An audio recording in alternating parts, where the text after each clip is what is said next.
Students, मैं Ganesh Kanwar online classes में आपका हार्दिक स्वागत करती हूँ।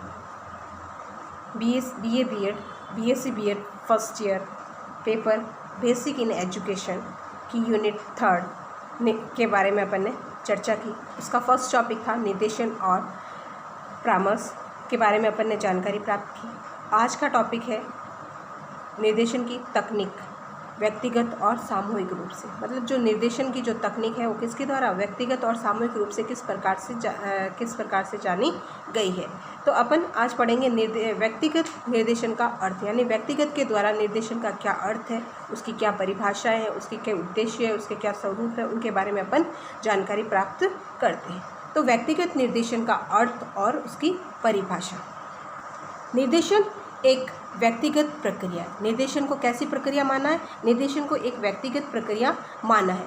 जो अपन ने पिछले अध्याय में निर्देशन के बारे में, पिछले टॉपिक में अपन ने निर्देशन के बारे में चर्चा की, तो उसी निर्देशन के जो निर्देशन की परिभाषाएं दी, उन परिभाषाओं के आधार पर हम स्पष्ट करते हुए हम कह सकते हैं कि निर्देशन का जो केंद्र बिंदु है, उस केंद्र बिंदु जो है वो व्यक्ति ही है। व्यक्ति को ही निर्देशन का केंद्र बिंदु माना। क्यों माना? क्योंकि निर्देशन में यही बताया गया है कि व्यक्ति को, कोई भी व्यक्ति की किसी प्रकार की कैसी भी कोई समस्या क्यों ना आ जाती, उस समस्या का समाधान करना उसको सिखा दिया जाता है। तो इसी के आधार पर निर्देशन का मेन बिंदु, मुख्य बिंदु, केंद्र बिंदु किसको माना है? व्यक्ति को ही माना है, न कि उसकी कोई समस्या होती। कह रहे हैं कि जो केंद्र बिंदु है वो व्यक्ति ही होता है, जबकि व्यक्ति की समस्या नहीं होती है।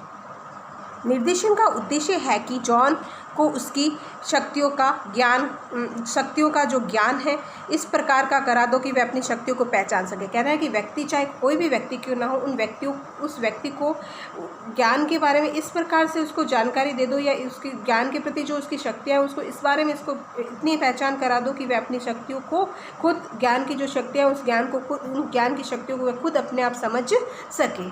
अर्थात किसी भी व्यक्ति विशेष को उसकी शक्तियों का ज्ञान कराना निर्देशन है, न कि उसकी समस्याओं का समाधान करना। कह रहा है कि चाहे कोई भी व्यक्ति विशेष क्यों ना हो, उसको उसकी शक्तियों का ज्ञान कराना ही निर्देशन कहलाता है, जबकि उसकी समस्याओं का समाधान कराना निर्देशन नहीं है। यहाँ निर्देशन के कुछ उद्देश्यों का उल्लेख करना उपयुक्त है। जैसे कि पहला पॉइंट है व्यक्ति को उसकी योग्यताओं व क्षमताओं का ज्ञान कराना। चाहे कोई भी व्यक्ति है, उस व्यक्ति को जो उसकी योग्यताएं हैं, वह उसकी योग्यता क्या क्या है, उस योग्यता के बारे में, उसके अंदर कोई भी कार्य करने की कैसी क्षमता है, तो उसकी क्षमता के बारे में उसको ज्ञान कराना जरूरी है। उसकी कोई भी व्यक्ति, उस व्यक्ति की योग्यता और उसके अंदर कितनी क्षमता है, उन क्षमताओं दोनों का ज्ञान कराना उसको जरूरी है। जब दोनों का ज्ञान होगा तो वह अपनी कोई भी कैसी भी समस्या है उसका समाधान वह आसानी से कर सकता है, उसे किसी की आवश्यकता नहीं होती है।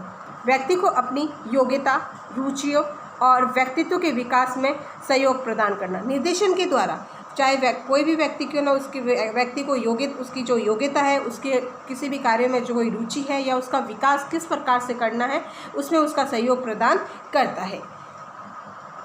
व्यक्ति की योग्यता के अनुसार ही व्यक्ति को शैक्षिक व उसके व्यवसाय के बारे में भी उसको ज्ञान के बारे में जानकारी देना, व्यवसाय के अवसरों का ज्ञान भी उनको देना। कह रहा है कि चाहे कोई भी व्यक्ति क्यों ना, उसके अंदर उसकी योग्यता कितनी है, उस योग्यता के अनुसार ही उसको उसके व्यवसाय के बारे में भी जानकारी प्राप्त करना, व्यवसाय के बारे में भी उसको ज्ञान प्रदान करना। व्यक्ति के शारीरिक, मानसिक, भावात्मक और सामाजिक जो विकास है उसमें विकास में सहायता करना। व्यक्ति, चाहे कोई भी व्यक्ति क्यों ना हो, कोई भी बालक हो, चाहे वृद्ध हो, किसी भी अवस्था में कोई भी व्यक्ति का, चाहे वो शारीरिक अवस्था हो, चाहे मानसिक अवस्था, चाहे भावात्मक अवस्था या सामाजिक कोई भी अवस्था हो, इन सभी के अंदर शारीरिक रूप से, मानसिक रूप से, भावात्मक रूप से और सामाजिक रूप से उनका विकास करने में उनकी सहायता करना, ताकि वह वातावरण के साथ सामंजस्य बैठा सके। जब इनका विकास हो जाता है तो विकास होने के कारण वह उनका जो भी अपने आसपास का जो वातावरण है उस वातावरण के साथ सामंजस्य बैठा सकते हैं, अपने वातावरण के साथ अच्छे से घुल मिल सकते हैं। वातावरण के साथ वह अच्छे से जो भी उनके घुल मिल जाएंगे तो वह अपने कार्य आसानी से कर सकते हैं। तो इसीलिए उनका जो शारीरिक, मानसिक और भावात्मक व सामाजिक विकास है, उस विकास में उनका निरंतर विकास होता रहे, इसलिए उनकी सहायता करना भी जरूरी है। नेक्स्ट पॉइंट अपना व्यक्तिगत निर्देशन का स्वरूप। व्यक्तिगत निर्देशन का क्या स्वरूप है? निर्देशन का प्रथम उद्देश्य है कि कार्यविधि का स्वरूप पर प्रकाश डालने के लिए पर्याप्त। कह रहे हैं कि निर्देशन शब्द, उसका पहला उद्देश्य यही है कि जो भी कोई भी व्यक्ति हो, उस व्यक्ति का कार्य उस व्यक्ति के व्यक्तिगत रूप से कार्यविधि का स्वरूप पर, जो भी कार्य करने की जो क्षमता है, कार्य करने का जो स्वरूप है, उसके ऊपर प्रकाश डालना, उसकी जांच परख करना पर्याप्त है, बहुत ही जरूरी है। अर्थात व्यक्ति को स्वयं से अपने आप से परिचित करवाना जरूरी है, कि व्यक्ति को खुद के बारे में, हर एक चीज़ के बारे में, व्यक्ति को खुद को अपने बारे में हर एक प्रकार की जानकारी होना जरूरी है। जब तक वह खुद के बारे में किसी प्रकार से कुछ नहीं जानेगा, तब तक उसका कोई भी वह कार्य आसानी से नहीं कर सकता है। इसीलिए खुद स्वयं से परिचित होना जरूरी है। प्रत्येक व्यक्ति जन्म से ही अनेक गुणों से विभूषित होता है, यानी कि चाहे कोई भी व्यक्ति क्यों ना हो, जब उसका जन्म होता है तो वह जन्म से ही उसके साथ बहुत सारे गुणों से वह युक्त होता है। उसके अंदर कई अच्छाएं होती, कई बुराएं होती, कई सारी चीज़ें होती है, तो वो कई सारे गुणों से जुड़ा हुआ होता है, गुणों से युक्त होता है। लेकिन वह अपने इन गुणों व क्षमताओं से अपरिचित होता है। उनके जन्म होता है तो फिर उसके साथ कई सारे, जन्म के समय वह कई गुणों से युक्त होता है, जुड़ा हुआ तो होता है, परंतु वह इन गुणों और क्षमताओं से क्या होता, अपरिचित होता। उसको इन चीज़ों के बारे में ज्ञान नहीं होता, उसको ये नहीं पता होता कि मेरे अंदर क्या खूबियाँ हैं, क्या कमियाँ हैं, या मेरे अंदर क्या अच्छाएँ हैं। इन सब चीज़ों के बारे में उसको कुछ भी नॉलेज नहीं होता। इन सब चीज़ों से वह क्या होता है, अपरिचित होता है। निर्देशन की सहायता से, निर्देशन के द्वारा ही व्यक्ति को इन गुणों से परिचित कराने के लिए अनेक प्रविधियों का प्रयोग उपबोधक को करना पड़ता। कह रहा है कि निर्देशन के द्वारा ही व्यक्ति को इन गुणों से परिचित कराने के लिए बहुत सारे कार्य करने पड़ते हैं, बहुत चीज़ों का सामना करना पड़ता है, जिनसे वो औपचारिक और अनौपचारिक प्रवृत्तियों में सम्मिलित होती है, और उसके साथ उसके अंदर औपचारिक और अनौपचारिक प्रवृत्तियाँ भी सम्मिलित होती है। इन प्रवृत्तियों का उल्लेख व्यक्ति के अध्ययन के द्वारा अध्याय में विस्तार से किया गया। जो अध्याय का जो अध्ययन करता है, पढ़ लिख करके जो भी कार्य करता है, पढ़ लिख करके जो कार्य किया उसके विस्तार के द्वारा किया गया है। और इसी प्रकार उनकी योग्यताएं, रुचियां और व्यक्तित्व के विकास में सहायता देना भी व्यक्तिगत का कार्यविधि का अंग है। मतलब कि जो भी पढ़ लिख करके ही जो सारी जानकारी प्राप्त की उसने, अध्याय का अध्ययन करके ही उसने सारा ज्ञान, शिक्षा के प्रति जो ज्ञान प्राप्त किया, उसी के आधार पर उसके पढ़ लिख करके ही उसने अपनी योग्यताओं, अपनी रुचियां और व्यक्तित्व के विकास का, अपने आप का जो विकास किया है, उसमें सहायता देना ही, उसकी सहायता करना ही व्यक्तिगत रूप से उसका एक महत्वपूर्ण अंग माना गया। कार्य करने की विधि उस कार्यविधि का एक अंग माना गया, जो कार्य कर रहा है उसका एक अंग है। इसी प्रकार शिक्षा ग्रहण करते समय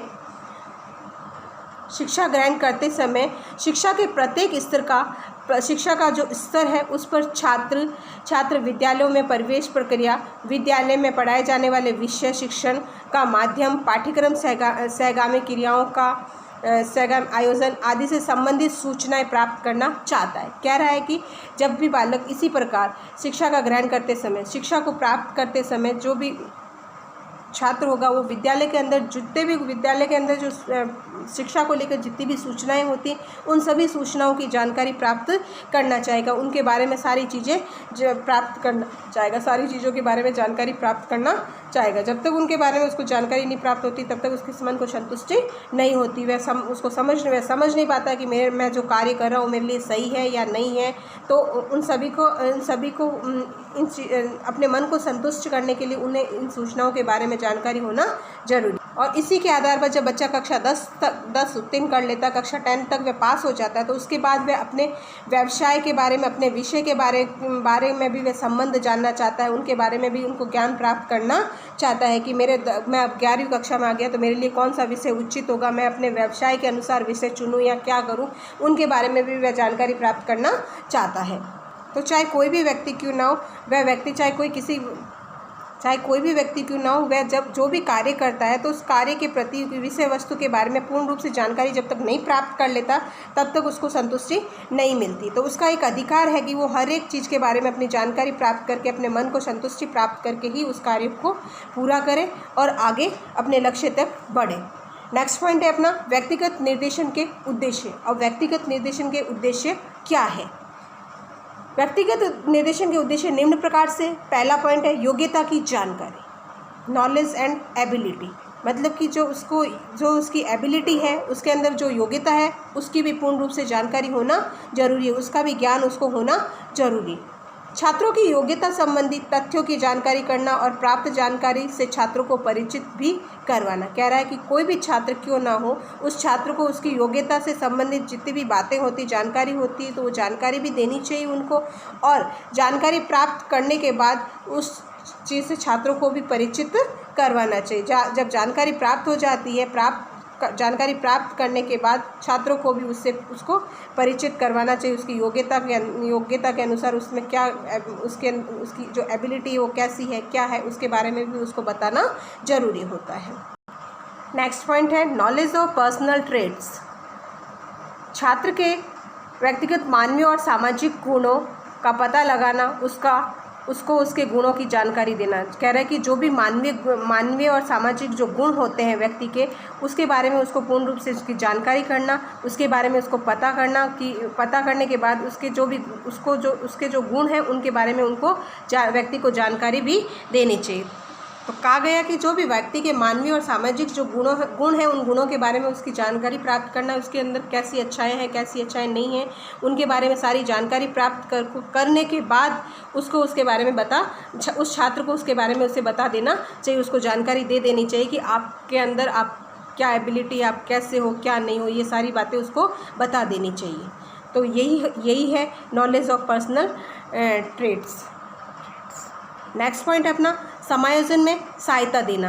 ऐसे छात्रों को चिन्हित करना जो विद्यालय, घर अथवा समूह में समायोजन की समस्या से ग्रसित होते। कह रहे हैं कि चाहे जो बालक, तो ऐसे बालकों की सहायता करना, कह रहे हैं कि जो चिन्हित करने चाहिए उन बालकों को बारे में, हर एक चीज़ के बारे में उनको बताना चाहिए। जो बालक विद्यालय के अंदर, घर के अंदर, समूह के अंदर, हर एक जगह वह अपना एडजस्टमेंट करते हैं, तो एडजस्टमेंट करने की जो समस्याएं होती हैं उन समस्याओं से वह ग्रसित होते हैं, तो उन बालकों के बारे में चिन्हित करना चाहिए, उनको बताना चाहिए हर एक व्यक्ति को।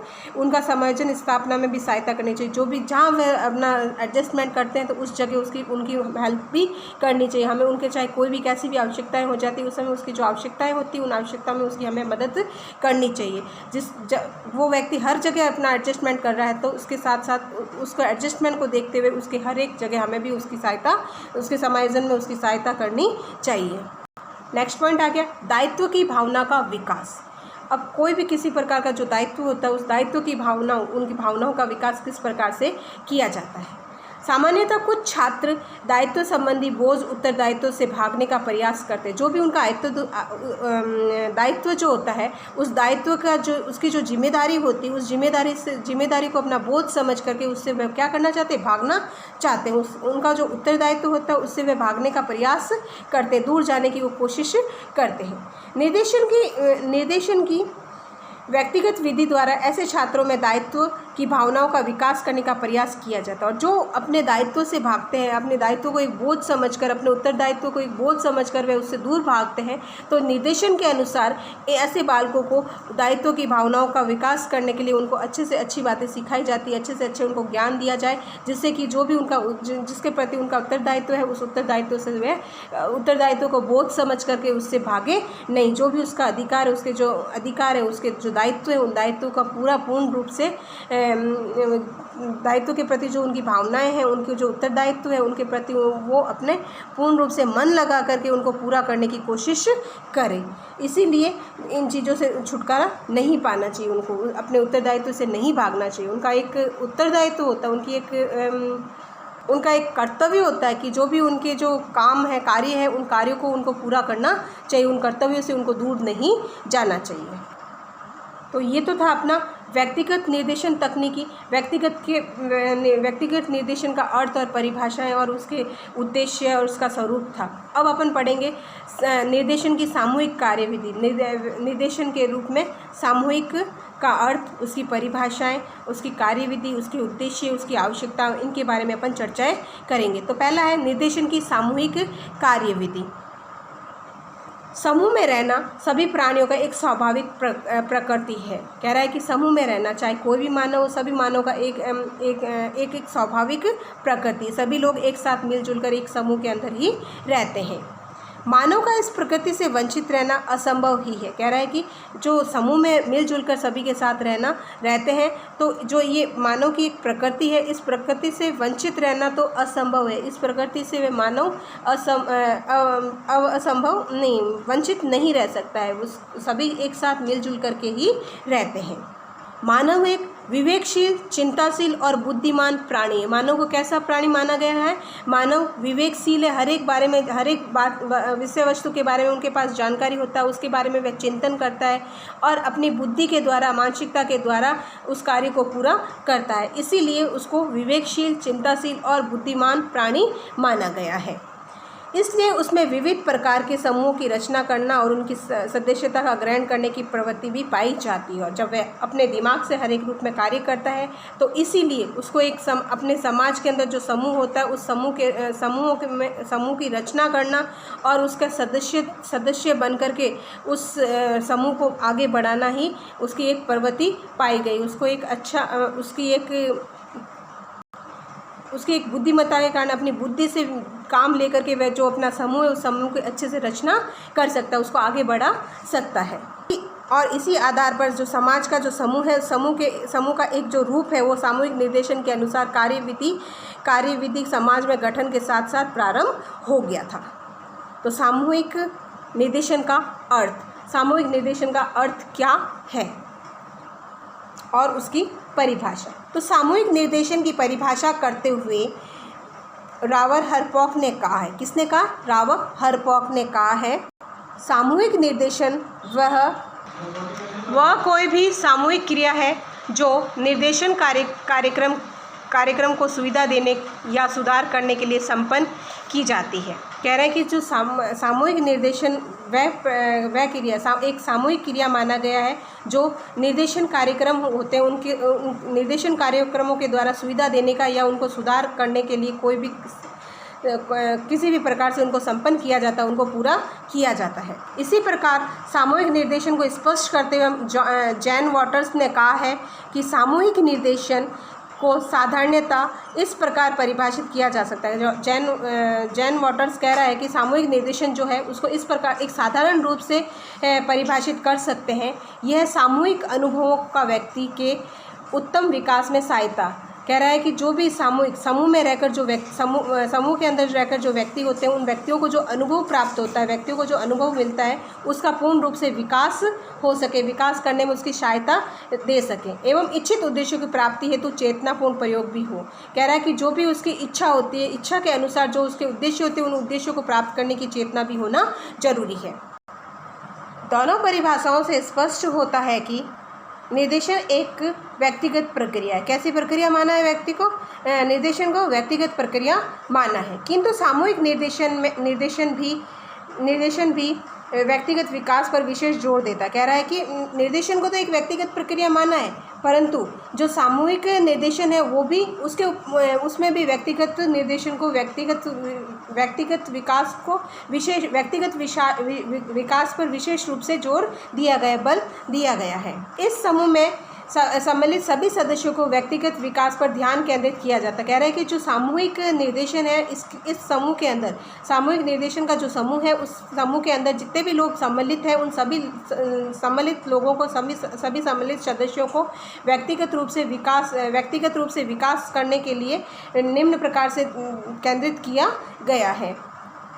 और इसके साथ साथ ही वर्तमान समाज की मांग है। आज का जो समाज है, प्राचीन काल में समाज की जो मांग थी वो अलग थी, और आज वर्तमान समय में जो समाज की मांग है वो अलग प्रकार से। तो वर्तमान समय में जो समाज की मांग है, उसमें व्यक्तियों को सामाजिक पक्ष को विकसित किया जाए। कह रहे हैं कि जो सामाजिक पक्ष है, समाज के प्रति जितनी भी परंपराएं हैं, उनका विकास किया जाए। सामाजिक विकास की जो पूर्ति है वो सामूहिक निर्देशन के द्वारा ही संभव हो सकती है।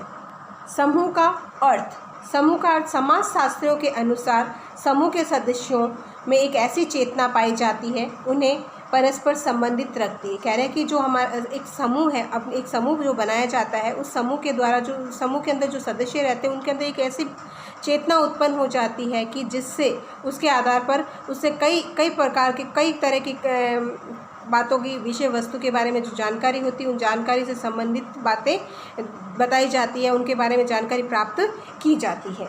समूह के लोग एक दूसरे समूह के लोगों से भिन्न हो सकते हैं। चाहे कोई भी समूह, एक समूह, अलग अलग जो समूह बनाए जाते हैं, तो एक समूह से दूसरे समूह या दूसरे समूह से तीसरे समूह में जो लोग रहते हैं उनके रहने का जो तौर तरीका होता है, उन भाषा का जो तरीका होता है या और भी कई कार्य होते हैं, तो उन सब कार्य करने का जो तरीका, तो सब में एक समानता नहीं होती, उन सब में भिन्नताएँ पाई जाती, वो अलग अलग प्रकार के होते हैं।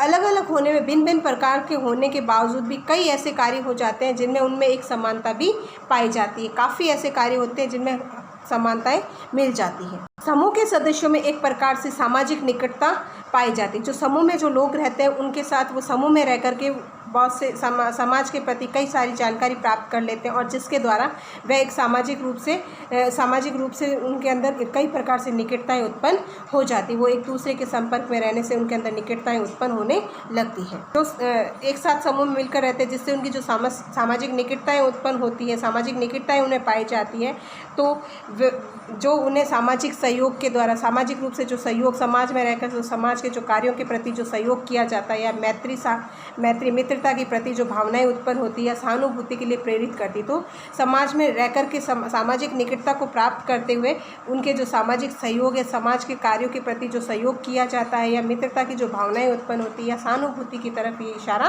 करती है। मैकाइवर और पेज के अनुसार उनका कहना है कि जो समूह में व्यक्ति एक साथ रहते हैं, उनका समूह में एक साथ जमाव होता है, उस जमाव को देखते हुए एक दूसरे के अंदर जो सामाजिक संबंध होते हैं वो सामाजिक संबंध बहुत ही नज़दीकी संबंध बनते हैं, बहुत ही कठोर मजबूत संबंध बन जाते हैं। ये परिभाषा सामाजिक संबंधों पर बल देती है। जो भी सामाजिक संबंध होते हैं, जो मजबूत संबंध बनता है उसके ऊपर बल देती है। समूह की रचना के लिए सदस्यों की परस्पर संबंध विकसित होना आवश्यक है। कह रहा है कि जो समूह है, समूह की रचना बनाने के लिए जो समूह में रहने वाले जो सदस्य हैं उनका आपस में जो संबंध है वो घनिष्ठ होना बहुत ज़रूरी है, उसका विकास होना बहुत ही ज़रूरी है। समूह में रहने वाले सदस्यों का जो संबंध होगा वो बहुत ही घनिष्ठ होगा, बहुत मजबूत होगा, उनका विकास होगा, तभी उनका विकास हो पाएगा और जब विकास होगा तो ही हम एक अच्छे समूह की रचना कर सकते हैं। अगर विकास नहीं होगा तो कोई भी समूह किसी प्रकार का समूह तैयार नहीं किया जा सकता। इसीलिए समूह को तैयार करने के लिए समूह के जो सदस्य, समाज में रहने वाले जो लोग हैं, उनका जो संबंध है, रिलेशन जो है वो बहुत ही नज़दीकी होना चाहिए, घनिष्ठ होना चाहिए, बहुत घनिष्ठता को महत्वपूर्ण देने वाला होना चाहिए, जिससे ही उसकी समूह की एक रचना तैयार की जा सकती है, समूह को बनाया जा सकता है। नेक्स्ट पॉइंट है सामूहिक निर्देशन की आवश्यकता। सामूहिक निर्देशन की क्या आवश्यकता है, क्यों आवश्यकता होती है? समय की बचत। पहला पॉइंट है कि समय की बचत करना। समय की बचत हम किस प्रकार से कर सकते हैं? समान समस्या वाले छात्रों के साथ एक समूह में विचार विमर्श करने से समय की बचत होती है। जो समान समस्या के एक जैसी ही सभी की समस्याएं होती है, तो उन समस्याओं का निपटारा करने के लिए, उन समस्याओं का समाधान करने के लिए एक समूह के अंदर सभी बच्चों का एक समूह बना करके उसमें ही विचार विमर्श करने से, एक दूसरे की बात को सुन करके, उसका विचार करके, उसका विमर्श, उसका समाधान करके ही हम समय की बचत कर सकते हैं। दूसरा पॉइंट है छात्रों की संख्या में वृद्धि। छात्रों की संख्या में हम वृद्धि किस प्रकार से कर सकते हैं? विद्यालय में छात्रों में संख्या में हो रही वृद्धि और निर्देशन कार्यकर्ताओं की सीमित संख्या में ही सामूहिक कार्यविधि की आवश्यकता प्रकट करती है। जो सामूहिक कार्यविधि किए जाते हैं, उन सामूहिक कार्यविधि के द्वारा, सामूहिक कार्यक्रमों के द्वारा हम विद्यालय के अंदर नए अलग अलग प्रकार से निर्देशन दे करके हम छात्रों की संख्याओं में वृद्धि कर सकते हैं। नेक्स्ट पॉइंट है व्यक्तिगत परामर्श के लिए पृष्ठभूमि। व्यक्ति के द्वारा जो परामर्श दिए जाते हैं उनकी क्या भूमिका है? सामूहिक कार्यविधि व्यक्तिगत परामर्श के लिए पृष्ठभूमि तैयार करने में सहायता होती है। जो सामूहिक कार्यक्रम होते हैं, जो सामूहिक कार्यविधि जो होती है, समूह में रहकर जो कार्य किए जाते हैं, कार्य करने का जो तरीका होता है, जो विधि तैयार की जाती है, वही व्यक्तिगत परामर्श के लिए, व्यक्ति के परामर्श के लिए एक पृष्ठभूमि तैयार करते हैं, पृष्ठभूमि तैयार करने में उसकी मदद करता है। सामूहिक स्थिति में छात्र और परामर्शदाता दोनों एक दूसरे के स्वभाव से परिचित हो जाते हैं और इसी के द्वारा सामूहिक स्थिति के द्वारा समूह में रहने वाले लोगों के द्वारा ही जो एक छात्र होता है और एक सुझाव देने वाला जो परामर्शदाता होता है वह दोनों एक दूसरे के स्वभाव से परिचित हो जाते हैं और जो भी उनकी समस्याएं होती हैं उस समस्याओं का समाधान आसानी से हो जाता है। नेक्स्ट पॉइंट, छात्रों को निसंकोची बनाने में सहायक। अब कई छात्र संकोची होते हैं, उनको निसंकोची कैसे बनाया जाए, उनमें वह किस प्रकार से सहायक हो सकते हैं। सामूहिक कार्यविधि में छात्र जब अपने समान अन्य छात्रों को भी एक सी समस्या से पीड़ित पाता है तो उसमें मनोबल बढ़ता है। क्या होता है, जैसे कोई भी व्यक्ति समूह में, सभी छात्र एक समूह में रहते हैं तो एक उसी समूह के अंदर जैसी एक छात्र की समस्या है वैसी की वैसी समस्या किसी और छात्र की भी होती है, तो उस छात्र की समस्या को देखकर, उस छात्र की समस्या को सुन करके उस व्यक्ति का उस छात्र का जो मनोबल होता है वो और भी बढ़ता जाता है और वह निसंकोची और स्पष्टवादी बनकर अपनी समस्याएं परामर्शदाता के सामने रखता है और उसकी वजह से जब उसका मनोबल बढ़ जाता है, जब मनोबल बढ़ता है तो वह निसंकोची हो जाता है, उसको किसी प्रकार की झिझक नहीं होती। उस झिझक को ख़त्म करके जो भी समस्या होती है उस समस्या को सुझाव देने वाले परामर्शदाता होता है, सुझाव देने वाला होता है, उसके सामने रख देता और अपनी समस्या का समाधान करवा लेता, उसकी समस्या का समाधान आसानी से हो जाता। तो इसी आधार पर हम एक बालक को, एक छात्र को निसंकोची बनाने में सहायक हो सकते हैं। नेक्स्ट पॉइंट है व्यक्तिगत विकास में सहायक। अब व्यक्ति के विकास में हम सहायक किस प्रकार से हो सकते हैं। इस विधि से छात्रों को सामाजिक दक्षता का विकास होने से उनके व्यक्तिगत विकास में यह सहायक। अगर हम सामाजिक कार्यों में, समाज में रह कर के समाज के जितने भी कार्य होते हैं उसमें हम दक्षता प्राप्त कर ले तो उसके अंदर हमारा विकास हो जाता है, तो हम सामाजिक विकास के द्वारा ही हमारा व्यक्तिगत का जो विकास होता है, अपने आप का जो विकास होता है, उस विकास में हम सहायक हो सकते हैं, हम हमारा अपना विकास आसानी से कर सकते हैं। नेक्स्ट पॉइंट है सामूहिक निर्देशन के उद्देश्य। अब इनके उद्देश्य क्या क्या है। पहला पॉइंट, आत्मविश्वास का विकास। अपने अंदर, खुद के अंदर कॉन्फिडेंस होना जरूरी है, खुद के अंदर विश्वास होना बहुत ही जरूरी है। जब आत्मविश्वास होगा तो ही विकास हो पाएगा। तो ये जानकर मेरे साथी भी उन्हीं समस्याओं से पीड़ित है जिनसे वे पीड़ित है। छात्र में आत्मविश्वास का विकास होता है। कह रहे हैं कि किसी छात्र को ये पता चलता है कि जो समस्या मेरी है उसी समस्या से मेरा दूसरा दोस्त भी उसी समस्या से पीड़ित है, उसी समस्या से वह जूझ रहा है, तो उसका अंदर ही अंदर आत्मविश्वास होता है और उसका विकास आसानी से हो जाता है। तो एक से दूसरे की समस्या को देख करके अपने आप का आत्मविश्वास बना सकते हैं और आत्मविश्वास बना करके हम हमारा विकास आसानी से कर सकते हैं। नेक्स्ट पॉइंट है सामाजिक कुशलता का विकास। सामाजिक कुशलता का विकास किस प्रकार से। सामूहिक रूप से कार्य करने से छात्र में परस्पर सहयोग और सहकारिता की भावना पैदा होती। आप सामूहिक रूप से समाज में रहकर के, जो समूह में रहकर के जो कार्य किए जाते हैं, समूह में रहकर जो कार्य किए जाते हैं, उस कार्यों के अनुसार छात्र में आपस में एक दूसरे के सहयोग की भावनाएं उत्पन्न होती है और उसमें सामाजिक कुशलता का विकास में सहायक। और जो एक दूसरे के बीच में जो सहयोग की भावनाएं उत्पन्न होती, उसी सामाजिक भावनाओं के आधार पर ही वह समाज में कुशलता का विकास आसानी से कर सकते हैं। नेक्स्ट पॉइंट है अतिरिक्त सहायता की आवश्यकता वाले छात्रों की पहचान। किसी चीज़ की ज़्यादा अतिरिक्त सहायता यानी ज़्यादा से ज़्यादा आवश्यकता होती है, उन छात्रों की पहचान हम किस प्रकार से कर सकते। समूह में कार्य करने वाले छात्रों में व्यक्तिगत सहायता की आवश्यकता वाले छात्रों की पहचान करने में परामर्शदाता को सुविधा रहती है। किसको रहती है? जो सुझाव देने वाला जो व्यक्ति, परामर्शदाता जो होता है, उसी को उस चीज़ की ज़्यादा सुविधाएं होती है कि किस व्यक्ति को कितनी आवश्यकता है, किसको नहीं है, वो ही पता लगा करके उस छात्र की आसानी से मदद कर सकता है। नेक्स्ट पॉइंट है परामर्शदाता की कार्य कुशलता में वृद्धि। जो परामर्शदाता होता है, सुझाव देने वाला जो व्यक्ति होता है, वो अपने कार्यों के अंदर वृद्धि किस प्रकार से कर सकता है। तो सामूहिक कार्य विधि में परामर्शदाता विविध समस्याओं और आवश्यकताओं से अवगत होता है। कह रहा है कि जो समूह के अंदर कई प्रकार के कार्य किए जाते हैं, उन कार्यों के द्वारा ही उनके अंदर कई प्रकार की समस्याएं होती है और कई प्रकार की आवश्यकताएं होती है, उनसे परामर्शदाता को पूर्ण रूप से जानकारी होती है, उसके बारे में वह अवगत होता है, जिनके समाधान के लिए उसे अपनी कार्यविधि में सुधार करने का प्रेरणा मिलती है। और उसी के आधार पर उन्हीं के समाधान के द्वारा जो भी परामर्शदाता की जो कार्यविधि होती है, उन कार्यविधि में कई प्रकार से वह सुधार करने की उसको सीख मिलती है, उनको प्रेरणा मिलती है। नेक्स्ट पॉइंट है समायोजन में सहायता करना। समूह में पता चलता है कि कौन सा छात्र समायोजन में कठिनाई अनुभव कर रहा है। समायोजन यानी कि समूह में पता चलता है कि कौन सा छात्र समायोजन कठिनाई अनुभव कर रहा है, यानी एडजस्टमेंट करने की कौन ऐसा छात्र जो एडजस्टमेंट करना चाहता है, उसकी जो एडजस्टमेंट से बहुत बड़ी जो समस्याएं होती, कठिनाई होती है, उसका अनुभव कर रहा है। तो परामर्शदाता ऐसे छात्रों की पहचान करके उसका व्यक्तिगत परामर्श के लिए बुला सकता है और उनकी जो समायोजन का एडजस्टमेंट करने का जो बालकों को कठिनाई होती, उनकी जानकारी प्राप्त करके उनको पहचान करके जो परामर्शदाता होता है, उन परामर्शदाता अपने छात्रों को बुला करके उसको व्यक्तिगत परामर्श के लिए बुला सकता है, उसको अच्छे से सीख देने के लिए, अच्छे से सुझाव देने के लिए उसको बुला करके उसको सही रास्ता दिखा सकता है। अगर आपको मेरा ये वीडियो पसंद आया है तो आप इसे सब्सक्राइब करें, लाइक करें और शेयर करें। नेक्स्ट वीडियो अपना निर्देशन की व्यक्तिगत एवं समूह तकनीकी के बारे में अपन चर्चा करेंगे। नमस्कार।